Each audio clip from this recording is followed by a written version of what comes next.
The legal definition of disability is you're disabled under the Equality Act 2010 if you have a physical or mental impairment that has a substantial and long-term negative effect on your ability to do normal daily activities. However, during this film, we're hoping to demonstrate that everybody has abilities and skills that will be of value in a diverse workforce. I'm Zara Shoesmith, and my journey first took me to Boscawen Park in Truro, where I met Guy, who has learning difficulties and has been successfully employed for over 20 years. I work for the parks as in the garden, and also I do mixturing everything really, from potting on bedding to winter bedding, pays your rent for your house and all your bills. It's a nice place to live, nice place to work here and that. I'm Liam Shoesmith and I'm the Deputy Parks Manager at Truro City Council here. Guy started with us, well, before I started here. So he was here 18 years ago, brought on a scheme to get people with learning difficulties employed, and he was such an asset to Truro City Council that we took him on. Guy is very precise. So when you are pricking out seedlings and such like, he's just very precise on that. He'll do it to great, spend a lot of time on the fine detail. Well, we know that anything he pricks out, as in seed-wise, we know it's going to grow well.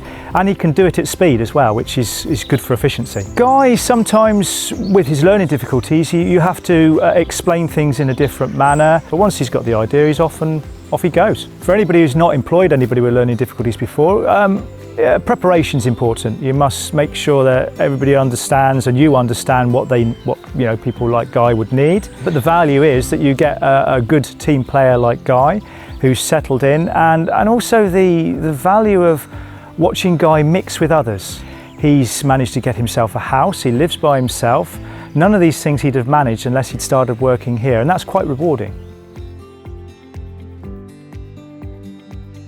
So it's Damien Wainwright from the Old Grammar School in Truro, and the reason I considered Guy for this position was because I've worked with people with autism and Asperger's in kitchens before, and I wanted to bring Guy in after meeting him to see how he would cope in this environment.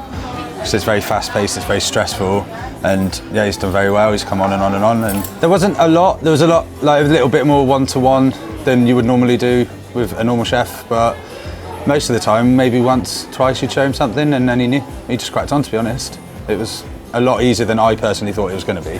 He did most of the prep in the kitchen by the end of the 8 weeks. He could do service. He was fine on the fryers, he was fine with the grill. I think the biggest development from Guy, him being here, was in him more than his actual skills, because his skills were fine. He's very regimental about how he does stuff anyway. Well, he's never late, I'll tell you that. He's always stood outside waiting for me. But no, it's that regimental regime. He keeps himself in a regime that's perfect. Yeah, he'll come in, he knows exactly what he's doing, exactly how to do it, how much time he's got to do it, when it has to be done by, and then the same applies with service. Like, you read out orders to him and he's like, right, that goes first, then that, then that, then that, then that, then that. And like, he works perfectly in this sort of environment. It's like he was made for it. Just you've got nothing to lose if it doesn't work. My advice to anyone else would be just give it a go, give them the support, the time they need, and just do it, and you'll actually get a lot more back than you put in. Through an opportunity presented by an employer, Bev's going to tell us her story. I'm very deaf, and in fact I've got 80% loss of hearing, and it started in my childhood. I worked for a local authority, and I trained and qualified as a social worker, working with children and families, and it was a really responsible job because I was a manager as well. To begin with, it didn't really affect me, but by the time I was going into employment, my hearing was deteriorating, and although I had a really good job, I just felt that I had to give 200% to keep up with people that have hearing. So going to Chaos and volunteering, I went at my lowest point, and they just built me up and gave me space and time to do what I wanted to do. And I felt really supported, to the extent that when someone talked to me about positive people, I thought, yeah, I'm going to have a go at that. It might help with my motivation, my confidence again. I want to be the old Bev. So I joined Positive People. I've reflected quite a bit on Positive People because I came on that scheme at my lowest, and through the support and being embraced into that organisation has just been wonderful for me. It's changed my life completely. I feel Bev's back again. My name's Bea Rowley and I'm the Community Investment Manager at Coastline Housing.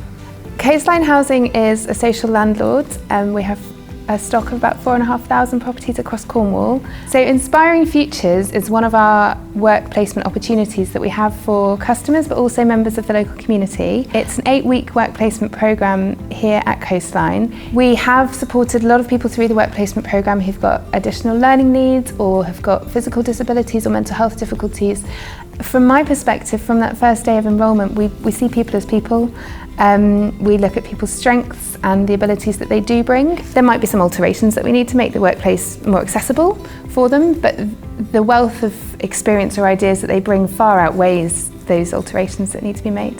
We're all familiar with traditional interview processes, and those processes don't work for all people. So by sticking to a particular way of recruiting, you're potentially missing out on gaining the wealth of talent and experience from people who come from different backgrounds or have different skill sets, potentially different needs, but meeting those needs would never outweigh the benefit of making your organisation accessible for them to come into. So the opportunity for exchange with people, I think what's really exciting is that particularly with the work placements, we get a room full of people who've got such different backgrounds, different ages, different abilities, different passions, and realising every time that we've got more in common than what separates us.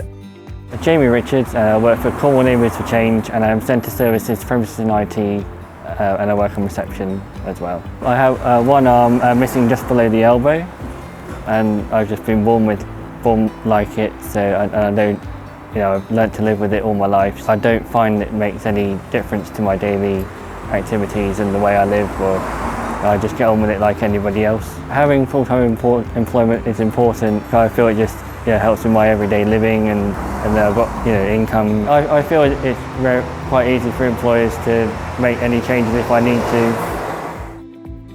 Hello, I'm Andrew Mills. I'm the nursery manager of Burncoof's Nurseries. It was in the spring and we was looking for some more part-time workers to aid us through just the spring period really, when we was very busy.